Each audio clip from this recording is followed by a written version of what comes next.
અંકલેશ્વર અને પાનોલી જીડીસીમાં છાસવારે આગ લાગવાની ઘટના બનતી હોય છે અને આગ એટલી ભયાનક હોય છે કે તેની અસર સૌથી વધુ કામદારોને થતી હોય છે.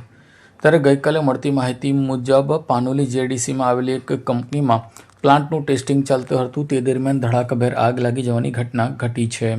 મળતી માહિતી મુજબ પાનોલીની ચિદકાસી એન્વાયરમેન્ટ પ્રોજેક્ટ લિમિટેડ કંપની દ્વારા ટ્રાયલ બેઝ ઉપર પ્લાન્ટ શરૂ કરવામાં આવ્યો હતો અને એનું ટેસ્ટિંગ ચાલુ રહ્યું હતું. તે દરમિયાન અચાનક ધડાકો થયો અને ધડાકા સાથે બ્લાસ્ટ થયો હતો અને બ્લાસ્ટની સાથે જ આગના ધુમાડા ઊંચે સુધી ચડ્યા હતા. જો કે કંપનીના ધુમાડા દૂર સુધી દેખાયા હતા. ત્યારે એક મહિલા અને કામદારને પગમાં ઈજા પહોંચી હોવાથી તેને નજીકની હોસ્પિટલમાં ખસેડવામાં આવી હતી. જ્યારે 30થી 40 કામદારોને કંપની બહાર કાઢવામાં આવ્યા હતા. જો કે પતરા એટલી દૂર સુધી ઉડ્યા હતા કે જેને લઈને મોટી દુર્ઘટના સર્જાઈ હોય તેવો માલ ઊભો થયો હતો. આ ઘટના અંગે ફાયર બ્રિગેડને જાણ કરતા તેઓ તુરત જ ઘટના સ્થળે દોડી જઈને કુલિંગ પ્રક્રિયા હાથ ધરી હતી. ઘટનાની જાણ થતાં police, Gujarat pollution control board, safety industrial વિભાગનું તંત્ર દોડ્યું હતું. જો કે આ ધડાકો કયા કારણસર થયો, કેવી રીતે થયો તેની સાચી માહિતી હજુ સુધી બહાર આવી નથી.